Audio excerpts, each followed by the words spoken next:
ओम नमो भगवते वासुदेवाय। भगवान विष्णु की आराधना एवं एकादशी व्रत की महिमा।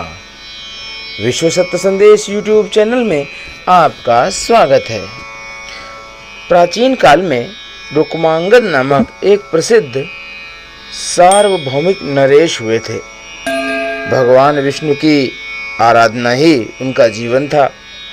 वे चराचर जगत में अपने आराध्य भगवान ऋषिकेश के दर्शन करते तथा पद्मनाभ भगवान की सेवा की भावना से ही अपने राज्य का संचालन करते थे। वे सभी प्राणियों पर क्षमा भाव रखते थे।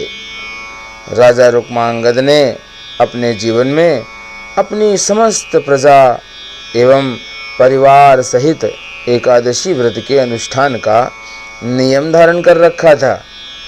एकादशी के दिन राज्य की ओर से घोषणा होती थी कि आज एकादशी के दिन 8 वर्ष से अधिक और 85 वर्ष से कम आयु वाला जो भी मनुष्य अन्न खाएगा वह राजा की ओर से दंडनीय होगा।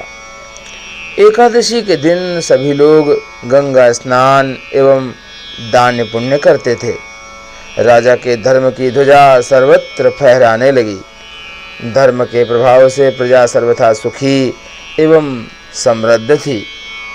राजा रुक्मांगद का गृहस्थ जीवन भी पूर्ण रूप से सुखमय था।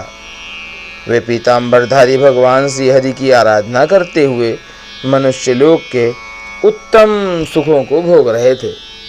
उनकी पतिव्रता पत्नी संध्यावली साक्षात भगवती लक्ष्मी का दूसरा रूप थी। वह सभी दृष्टि से पति का सुख संपादन करने में अद्वितीय थी। पति का सुख ही रानी संध्यावली का जीवन था। पति की सेवा वह अपने हाथों से ही करती थी। उनका पुत्र धर्मांगद गुणों में अपने पिता के ही अनुरूप था। उसकी भी बुद्धि भगवान श्री हरि के चरणों में लग गई थी। वह अपने माता पिता का आज्ञाकारी था।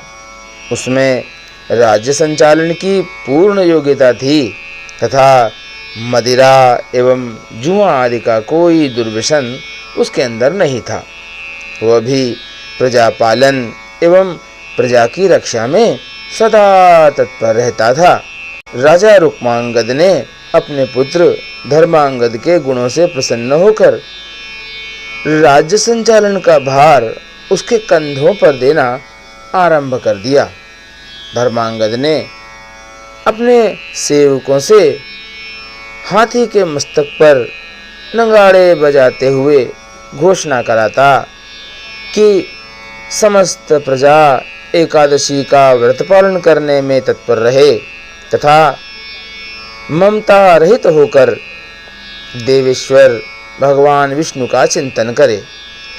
भगवान श्री हरि के आराधन एवं एकादशी व्रत के प्रभाव से राज्य में समस्त प्रजा सुखी थी। मृत्यु के पश्चात सभी वैकुंठ धाम में जाने लगे। नरक के द्वार तक कोई जाता ही नहीं था। संपूर्ण नरक सूना हो गया। सूर्यपुत्र यमराज एवं चित्रगुप्त दोनों के लिए कोई कार्य रहा ही नहीं।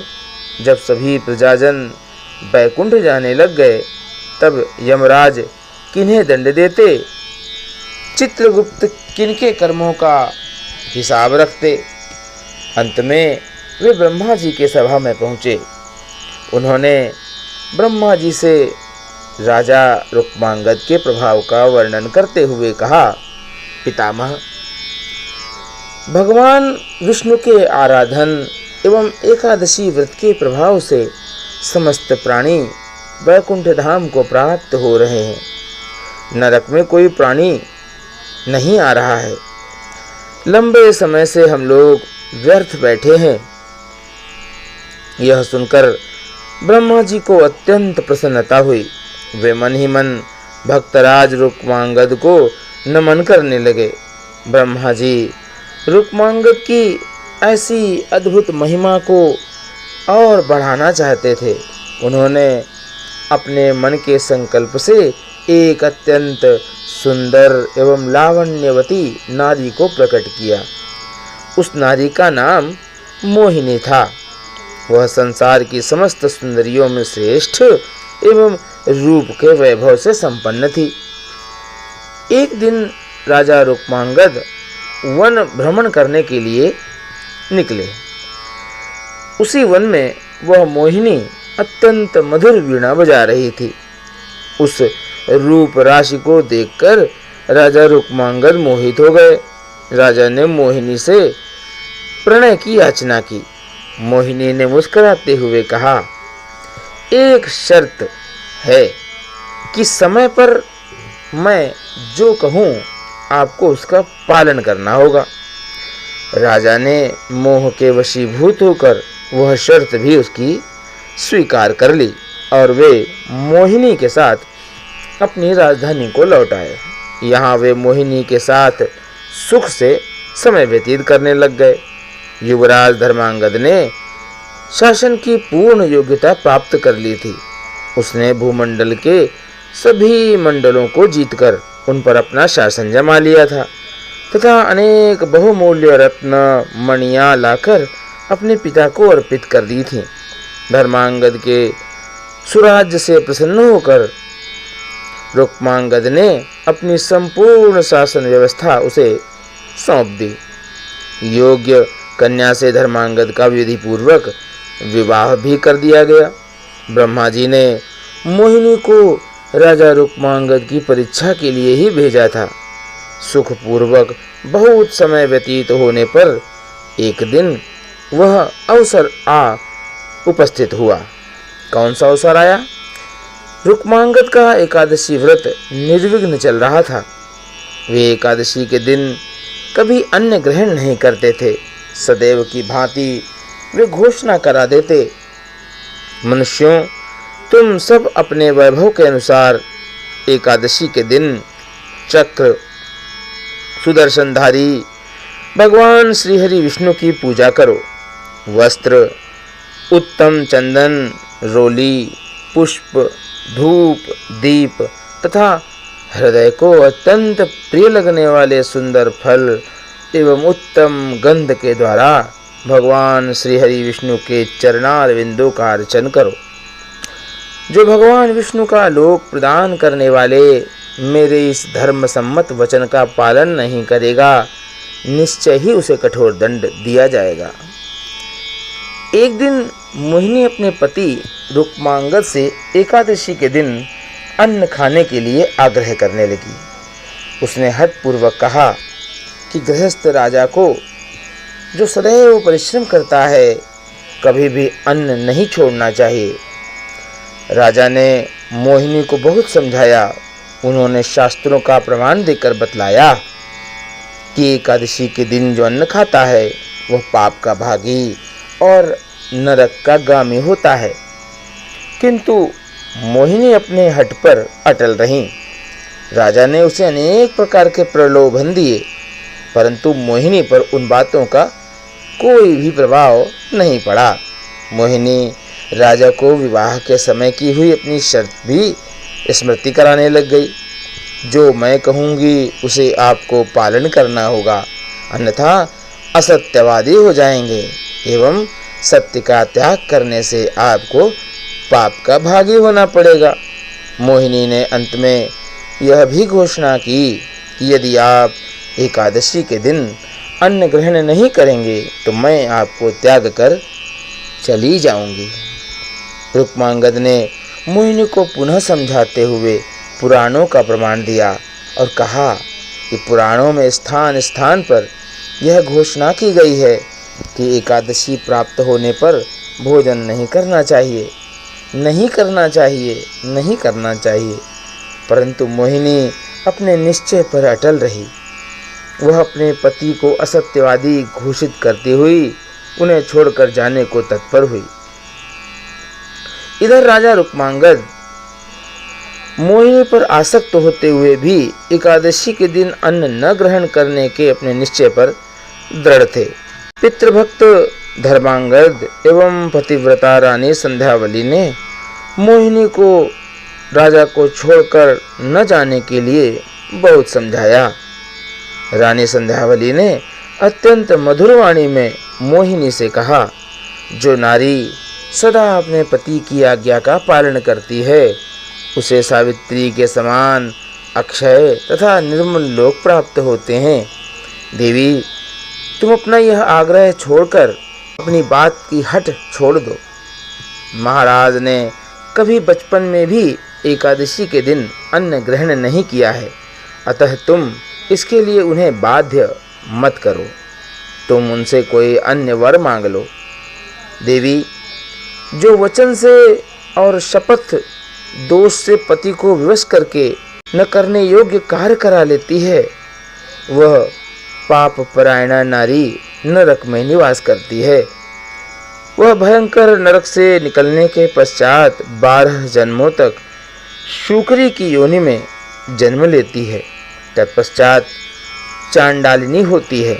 सुंदरी, इस प्रकार पाप का परिणाम जानकर मैंने तुम्हें सखी भाव से यह मना किया है। धर्म की इच्छा रखने वाले मनुष्य को उचित है कि वह शत्रु को भी अच्छी बुद्धि, उचित परामर्श दे। हे सुंदरी, जिस पत्नी के पति उसके व्यवहार से दुखी होते हैं, वह समृद्धिशालिनी हो तो भी उस पापिनी को अधोगति ही कही जाती है। वह 70 युगों तक पूय नामक नरक में पड़ी रहती है, तत्पश्चात 7 जन्मों तक छछूंदर होती है, तदनंतर काक योनि में जन्म लेती है, फिर क्रमशः श्रृंगाली, गोधा और गाय होकर शुद्ध होती है। स्त्रियों के लिए एकमात्र पति के सिवा संसार में दूसरा कोई देवता नहीं है। इतनी अच्छी बातें सुनने पर भी मोहिनी की बुद्धि शुद्ध नहीं हुई। उसकी भाभी उसके सिर पर नाच रही थी। जगत को अच्छी शिक्षा मिलने वाली थी। मोहिनी की दुर्दशा होनी ही थी। रानी संध्यावली की बातें सुनकर दुष्ट हृदया मोहिनी ने अपनी एक नई शर्त रख दी। राजा रुक्मांगद अपने हाथों से अपने पुत्र धर्मांगद का सिर काटकर भेंट कर दें अथवा एकादशी के दिन अन्न ग्रहण करें, तभी उनके सत्य की रक्षा हो सकती है। परम गुणवान आज्ञाकारी पुत्र धर्मांगद ने अपने पिता के सत्य की रक्षा के लिए अपना सिर देना सहर्ष स्वीकार कर लिया। पति परायणा रानी संध्यावली ने अपने हृदय को कठोर करके अपने पति के सत्य की रक्षा के लिए अपने लाडले होनहार पुत्र का बलिदान देना स्वीकार कर लिया। राजा रुक्मांगद मोहिनी की इस नई शर्त पर सुनकर के अर्धमूर्छित से होने लग गए। मूर्ख मोहिनी को अपनी भावी दुर्दशा का किंचित मात्र भी विचार नहीं था। वह अपने पति के बहुत समझाने एवं अनुनय विनय करने पर भी कुछ ध्यान न देकर अपने हठ पर अडिग रही। अंत में धर्मांगद एवं रानी संध्यावली ने महाराज रुक्मांगद से प्रार्थना करके उन्हें सत्य की रक्षा के लिए राजी कर लिया। सत्य की महिमा विलक्षण है। राजा रुक्मांगद हाथ में तलवार लेकर धर्मांगद का सिर काटने के लिए उद्यत हो गए। धर्मांगद ने भक्ति पूर्वक माता पिता के चरणों में सिर टेक कर प्रणाम किया और भगवान विष्णु के ध्यान में मग्न हो तलवार की धार के सामने अपना सिर धरनी पर रख दिया।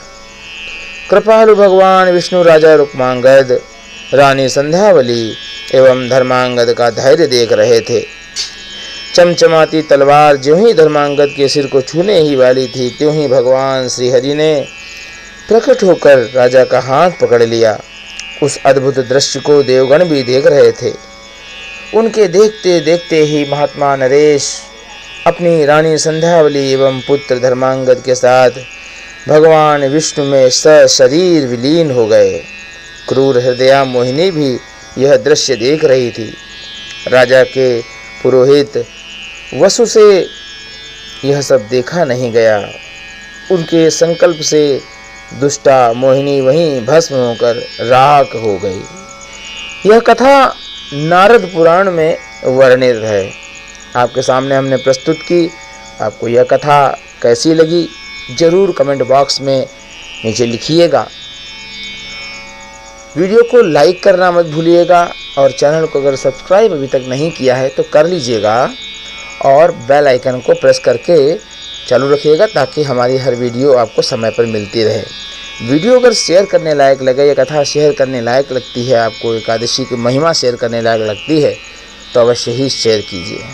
हम ऐसी ही कथाएँ और नित्य के जो वीडियो हैं आपको देते रहते हैं, इसीलिए चैनल को तुरंत सब्सक्राइब करना मत भूलिए। इन्हीं शब्दों के साथ आइए प्रेम से बोलते हैं ओम नमो भगवते वासुदेवाय।